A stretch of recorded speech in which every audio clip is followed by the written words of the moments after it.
Bonjour à tous et bienvenue sur la chaîne Wrestling Love. On se retrouve aujourd'hui pour une toute nouvelle vidéo. Alors, dans cette nouvelle vidéo, on va parler de NXT 2.0 War Games, donc qui est un show qui s'est déroulé le 5 décembre dernier. Du coup, NXT 2.0 War Games, c'était donc le premier vrai gros show hein, depuis du coup le lancement, le rebrand, le changement, on va dire, de positionnement de NXT.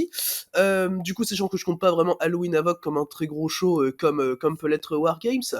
Alors, j'étais censé faire la review plus tôt, hein, très clairement, comme j'ai dit, le show s'est déroulé le 5 décembre.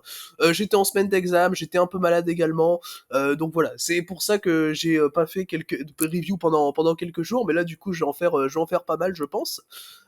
Du coup, on va pouvoir commencer donc la review de ce show NXT 2.0 War Games, qui était pas un show qui me hypait énormément, hein, pour être très honnête, à part peut-être le War Games masculin qui me disait bien à titre personnel, avec justement une opposition entre la team Black and Gold, donc un peu old school de NXT, et la team 2.0, donc des nouvelles pépites hein, de NXT.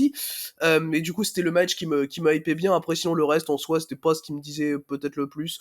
Peut-être Roderickson contre Joe Gacy qui m'a hypé, mais c'est globalement tout parce que j'aime bien le personnage de Joe Gacy à titre personnel à NXT 2.0. Et du coup, donc pour commencer la review du show NXT 2.0 War Games 2021, en opener, on avait déjà le War Games match féminin. War Games match féminin dans lequel on avait tout d'abord l'équipe composée de Dakota Kai et de Toxic Attraction, donc Gigi Dolin, Jessie Jane et Mandy Rose, qui affrontait l'équipe de Raquel Gonzalez, Yoshirai, Cora Jade et Kylie Ray. Le match a duré un peu plus de 31 minutes. On a eu une victoire de l'équipe de Raquel Gonzalez, Kylie Ray, Yoshirai et Cora Jade. À titre personnel, c'est quand même un Wargames que j'ai trouvé quand même vraiment bien fait. Il est construit surtout autour de Cora Jade, ce que j'ai trouvé pas illogique à titre personnel, sachant que Cora Jade, c'est celle des 8 qui a à mettre le plus en avant dans la division féminine de NXT dans l'état actuel des choses, sachant que les autres ont pas spécialement à être grandement mises en avant, vu leur push déjà de base. On rappelle que Toxic Attraction sont toutes les trois déjà championnes et que les autres sont déjà assez connues à NXT. Personnellement, j'ai vraiment beaucoup aimé le premier face-off entre Dakota Kai et Kylie Ray. Ce sont donc les deux qui ont commencé dans le War Games, dans les cages. Et personnellement, j'ai trouvé ça vraiment bien dans le sens où c'est elles qui ont fait le ladder match de détermination d'ordre d'entrée dans le War Games, l'une contre l'autre. Donc déjà, j'ai bien aimé ça. Il y avait des face-off dans le match entre Dakota Kai et Raquel Gonzalez qui étaient vraiment très bons, sachant que les deux sortent quand même d'une rivalité qui était assez, bon, je dirais pas hyper intéressante, mais qui était assez intense, on va dire, sachant que Dakota Kai et Raquel Gonzalez sont d'anciennes partenaires par équipe. Du coup, ensuite, par rapport à Cora Jade, oui, c'est elle qui a été construite tout au long de ce Wargames, dans le sens où tu vas voir un gros travail du bras de la part de Toxic Attraction et de Dakota Kai sur Cora Jade, tu vas avoir des spots vraiment intelligents autour de ça, et Cora Jade va toujours bien sceller son bras de façon à rendre crédible l'armwork de ses adversaires. Et, tout cet armwork autour de Cora Jade, j'ai vraiment beaucoup aimé, et puis le finish était également très bon.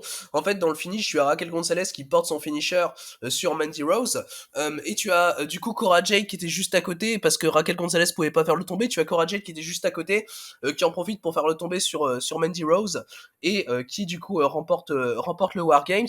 Personnellement, j'ai bien aimé ce finish, dans le sens où déjà, tu donnes la victoire à Cora Jade dans Babyface un peu opportuniste, mais qui a su quand même lutter et finir par s'en sortir, mais aussi dans le sens où Cora Jade, en soi, elle pouvait pas vraiment battre Mandy Rose clean, surtout avec son bras complètement pété depuis le début du match. Parce que oui, un niveau armoire que ça y va, hein, clairement. T'as quelques spots qui vont être assez brutaux, assez intelligents. Dans la globalité, on a vraiment un Wargames qui était assez intéressant. Personnellement, j'ai mis la note de 3,5. On est, à mes yeux, sur un des meilleurs matchs du show. Bon, on n'est pas sur un match incroyable, mais je dirais qu'on est sur le troisième meilleur match du show. Voilà, bon, après, il y a que 5 matchs, donc c'est pas hyper représentatif non plus, mais on était quand même sur un très bon match, où il n'y a pas énormément de highlights, mais qui a été assez bien booké dans son ensemble et qui était assez agréable à voir. Et du coup, voilà, victoire de Cora Jade, Raquel Gonzalez, Yoshirai et Kylie Ray, dans ce match auquel j'ai mis la note de 3,5.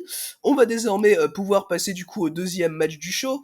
Alors, le deuxième match du show, c'était le match de championnat NXT Tag Team, avec Imperium, donc Fabian Eichner et Marcel Bartel, qui effectuaient leur première défense de titre pour leur deuxième règne, donc en tant que champion tag de NXT. C'était contre Kyle O'Reilly et Von Wagner, équipe qui s'est formée au cours des semaines, hein, lors des Weekly NXT 2.0, parce qu'on rappelle que Von Wagner a justement débuté lors du tout premier épisode de NXT 2.0, dans un match où il était dans un four-way et où il y avait notamment Kyle O'Reilly dans le même four-way. Et du coup, on a eu le droit à peu près 15 minutes de match pour voir une conservation de titre de Imperium, que j'ai personnellement trouvé assez logique, dans le sens où on était sur leur première défense de titre, et puis dans le sens où Kyle O'Reilly et Von Wagner ne sont pas une vraie équipe, donc et ça s'est vu d'ailleurs durant le match, et notamment dans l'après-match, de toute façon que c'est pas une vraie équipe, puisque du coup tu vas avoir un betrayal entre les deux, tu vas avoir Von Wagner qui va en gros abandonner Kyle O'Reilly sur la fin, et dans l'après-match tu vas avoir Kyle O'Reilly et Von Wagner qui vont se battre.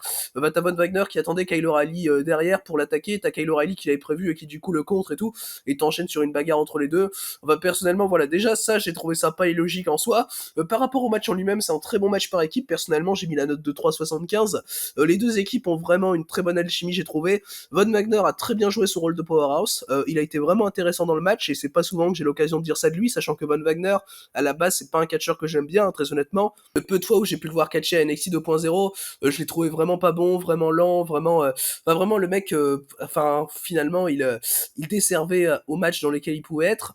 Et au final, bah là, dans ce match, je l'ai trouvé vraiment très bon. Comme j'ai dit, dans son rôle de powerhouse, Eichner et Kyle O'Reilly vont avoir des très bons échanges dans le match également. Bien évidemment, techniquement, je peux vous dire que Kyle O'Reilly, Fabian Eichner, c'est quand même pas mauvais, hein, clairement. Quelques bons kicks également de la part de Kyle O'Reilly, mais si t'en as pas énormément. Et du coup, le finish avec la European Bomb de Fabian Eichner et Marcel Bartel sur Kyle O'Reilly, personnellement, j'ai trouvé ça assez impactant, assez bien fait. En soi, t'as un match tag team qui est dans sa base, dans sa base, le match tag team entre Imperium et O'Reilly et Wagner, en soi, il est assez régulier, tu vois. Mais franchement, vu les catcheurs qu'on a, enfin surtout Eichner et Kyle O'Reilly pour le coup, même si Von Wagner a été agréablement surprenant et que Bartel a clairement pas été mauvais, bah, très clairement, les catcheurs nous ont offert des très très bonnes performances, une action qui était vraiment fluide. Non, franchement, du coup, ouais, j'ai adoré le match vraiment, et pour ma part, c'est un bon 3,75 avec une fin qui était assez significative, après, avec un post-match qui l'est également, qui va déboucher sur un steel cage entre Kyle O'Reilly et Von Wagner lors d'un weekly NXT, donc justement le dernier weekly de NXT que j'ai pas encore vu à titre personnel, que je vais voir je pense demain. Et du coup, après donc cette conservation logique des titres NXT Tag Team d'Imperium, on va pouvoir donc passer au troisième match du show. Alors le troisième match du show, c'était du coup un Air versus Air match entre Duck Hudson et Cameron Grimes. Le match a duré un peu plus de 10 minutes, il a été remporté assez logiquement par Cameron Grimes, qui a été le babyface construit dans la feud pendant plusieurs semaines quand même. Une feud basée sur le fait que Duke Hudson pense en fait que Cameron Grimes l'aurait battu au poker en trichant. Et du coup, en gros, personnellement, pour la feud, je l'ai pas spécialement adoré, mais j'ai trouvé quand même quelques segments de la feud bien sympas. Et là, du coup, j'étais quand même pas mécontent d'avoir ce R versus R match dans ce show. Et du coup, ouais, victoire de Cameron Grimes, assez logique à mes yeux. Et du coup, le match en lui-même était assez bon, on a eu un bon rythme. J'ai trouvé que Duke Hudson avait plutôt bien joué son rôle de heel dans ce match. Alors, Duke Hudson, de base, c'est pas spécialement un catcheur que j'apprécie particulièrement. Mais franchement, ces dernières semaines, avec la feud avec Cameron Grimes, je commence vraiment à l'apprécier. Dans son rôle, je trouve il est assez, enfin c'est assez facile de pas l'aimer, mais dans le bon sens du terme, on va dire. Tandis que Cameron Grimes, de son côté, c'est un super babyface. Il va avoir des retours qui vont vraiment être très bons. T'as l'enjeu du R versus R en plus, qui fait que bah forcément le heal est encore plus détestable, et ça personnellement j'ai vraiment bien aimé. Non oui, franchement, bon, t'as l'enjeu du match. Bon, certes, c'est pas une énorme feud non plus, mais je peux entendre que sur une feud singles comme ça, tu puisses en arriver à une telle stipulation, surtout pour mettre bien over Cameron Grimes, si c'est ce qui s'est passé d'ailleurs. Donc en termes de booking, j'ai franchement rien à reprocher à ça. L'action in-ring est assez correcte, voilà. Personnellement, c'était un match que j'ai trouvé assez sympa, il y a rien d'incroyable donc évidemment, mais c'est un bon petit match de Cameron Grimes comme d'habitude, 10 minutes avec quand même de la plutôt bonne action. Et donc voilà, j'ai mis personnellement la note de 3,25. Et du coup, Cameron Grimes, en après-match, a pu en profiter pour raser les cheveux de Duke Hudson. Duke Hudson s'est évidemment pas laissé faire, il a même essayé lui-même de raser les cheveux de Cameron Grimes. Mais au final, Cameron Grimes va se battre avec Hudson, va le mettre KO et va pouvoir lui couper pas mal de cheveux avant que Hudson s'échappe. Mais du coup, voilà, Grimes a réussi son coup. Et du coup, je pense que la feud est finie entre Grimes et Hudson, très honnêtement, même avec cet après-match qui est assez houleux en soi. Mais c'était plus par rapport au personnage de Hill Hudson, à mes yeux, que par rapport à une éventuelle continuation de la feud. Mais du coup, oui, dans l'ensemble, match auquel j'ai attribué la note de 3,25. Du coup, on va donc désormais pouvoir passer au pré-main event de ce show. Et du coup, le pré-main event du show, c'était Roderick Strong qui défendait son championnat NXT Cruiserweight contre Joe Gacy. Du coup, Joe Gacy, alors évidemment c'est pas un cruiserweight et du coup il challengeait pour rendre le titre un titre qui était disponible pour toutes les catégories de poids. C'est un peu en accord avec son personnage et tout, et ça s'est fait par rapport à ça. Et du coup, Roderick Strong, donc de Diamond Mine, était évidemment accompagné par son clan. D'ailleurs, au passage, j'aime beaucoup Diamond Mine à titre personnel. Et il a remporté le match en un peu plus de 8 minutes. Le match, personnellement, bon, je l'ai pas trouvé mauvais très clairement, mais c'est à mes yeux le moins bon match du show. Voilà, ce qui est pas non plus hyper surprenant, sachant que bon, le match était pas, enfin, il y avait pas un grand contenu de storyline et tout. Enfin, je veux dire en soi, ce qui a amené le match était un peu vide, très honnêtement. Alors bon, certes, Roderick Strong et Joe Gacy sont pas mauvais, mais c'était pas ce qui était le plus intéressant sur le papier. Personnellement, le match, je lui ai mis la note de 2,5, donc voilà, on est sur un match pas mauvais, hein, tout ce qu'il y a de plus average, on va dire, tout ce qu'il y a de plus basique et régulier. On a quelques séquences qui sont assez sympas, quelques moves assez impactants de la part de Strong. Gacy de son côté va pas non plus trop en faire, mais va pas être mauvais, hein, très clairement, j'aime bien son personnage, personnellement, j'aime bien le rôle qu'il incarne, donc en soi c'est assez sympa à suivre. Mais du coup oui, le match en lui-même c'est assez average, voilà, c'est 2,5 pour ma part, et du coup Roderick Strong conserve assez logiquement son titre NXT Cruiserweight, évidemment que Joe Gacy allait pas le prendre, mais à voir ce que ça va donner avec le personnage de Joe Gacy, je pense que ça peut être assez intéressant. Du coup, voilà donc par rapport à ce pré-main event du show, donc remporté par Roderick Strong. On va désormais pouvoir passer donc au main event de ce show NXT 2.0 War Games. Main event qui était donc le War Games match masculin avec la team Black and Gold, donc qui incarne l'ancien NXT, on va dire, composé de Tommaso Ciampa, Pete Dunne, LA Knight et Johnny Gargano, qui affrontait la team 2.0, donc l'équipe qui incarne le nouveau NXT, avec le champion nord-américain Carmelo Hayes, Bron Breakker, Grayson Waller et Tony D'Angelo. Alors du coup, ce War Games match, il a été remporté en un peu plus de 38 minutes par la Team 2.0, donc ce que j'ai trouvé à titre personnel assez logique, avec du coup Bron Breakker qui a fait le tombé sur l'actuel champion NXT Tommaso Ciampa, donc ça c'est quand même à signaler, sachant que du coup ça va sûrement redonner une chance au titre à NXT à Bron Breakker qui avait déjà perdu son match de titre contre Ciampa, souvenez-vous c'était lors de NXT Halloween Havoc, donc c'était en octobre dernier, et on a eu le droit du coup dans ce match un excellent War Games match, et qui est très clairement d'ailleurs le meilleur match du show. Du coup, personnellement le match déjà je lui ai mis la note de 4 étoiles. Les échanges entre Carmelo Hayes et Johnny Gargano étaient excellents, j'ai trouvé vraiment. Tu avais également une espèce de mini-feud entre Hayes et Ciampa, avec Hayes qui était en mode oui c'est moi le A-Champ, le champion majeur un peu avec son titre nord-américain. Et du coup, t'avais une espèce de mini-feud dans le match avec ça. T'avais également un arc dans ce War Games autour de DIY, donc de Johnny Gargano et de Tommaso Ciampa, qui dans ce match faisait équipe et qui du coup faisait des références à DIY. Ils ont notamment fait le finisher de DIY sur du coup enfin le combo super kick coup de genou sur Bron Breakker avant de faire le tombé, mais le tombé a été justement cassé par Carmelo Hayes. Du coup ça déjà c'est un moment que j'ai trouvé vraiment très bien. Le storytelling entre Gargano et Ciampa, personnellement je l'ai trouvé vraiment très bon.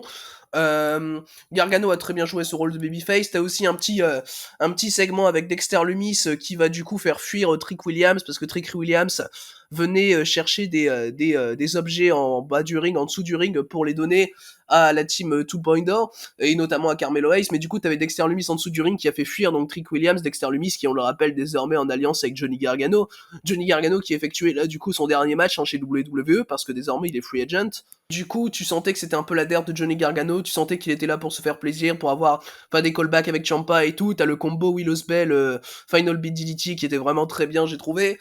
Enfin voilà, t'as tout un arc autour donc de Gargano et de Ciampa qui était très bon.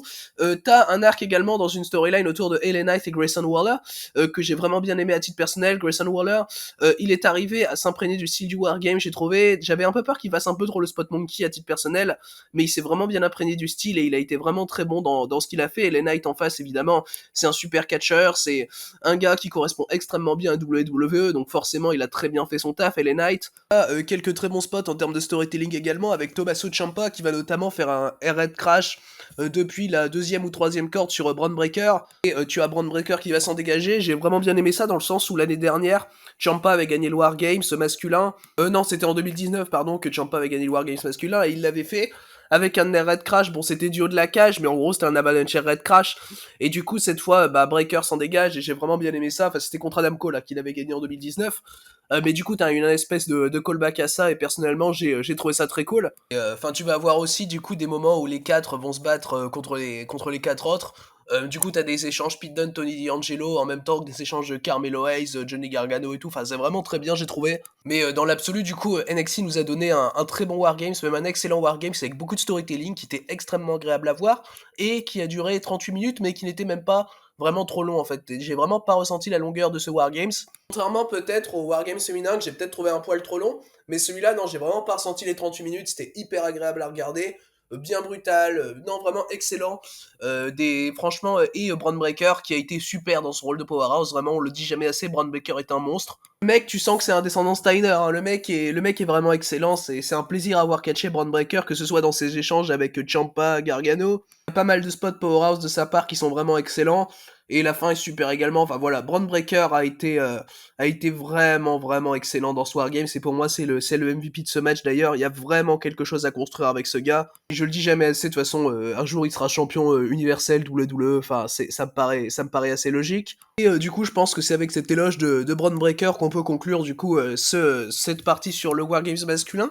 Et du coup, c'est ce qui concluait donc ce show NXT 2.0 Wargames 2021. Alors du coup, par rapport au show dans l'ensemble, personnellement, j'ai trouvé que c'était un show vraiment intéressant de la part de NXT. Il y a des weekly NXT, des fois, je trouve ça assez chiant. Il y a des weekly NXT, des fois, j'aime beaucoup. Enfin, c'est un peu entre les deux. Et là, franchement, j'ai l'impression que avec ce Wargame, ça va remonter au niveau des weekly NXT. Dans le sens où, franchement, t'as ouvert pas mal de portes à ton booking. Franchement, ouais, non, NXT a été vraiment pertinent dans le booking de son show Wargames. Notamment avec le main event, donc qui est le match que je recommande le plus du show. Personnellement, je peux recommander également le match Wargames féminin et le match pour les championnats NXT Tag Team. C'est les trois matchs qui sont vraiment à voir à mes yeux. Enfin, c'est 3,5, 3,75 et 4, quoi, en gros. Mais franchement, ouais, c'est les trois matchs que je recommande avec grosse priorité donc au main event du show. Du coup, c'est ce qui conclut donc cette review de NXT 2.0 Wargames 2021. Merci à vous donc d'avoir écouté cette vidéo, j'espère qu'elle vous aura plu, et du coup d'ici les prochaines vidéos, je vous dis à la prochaine.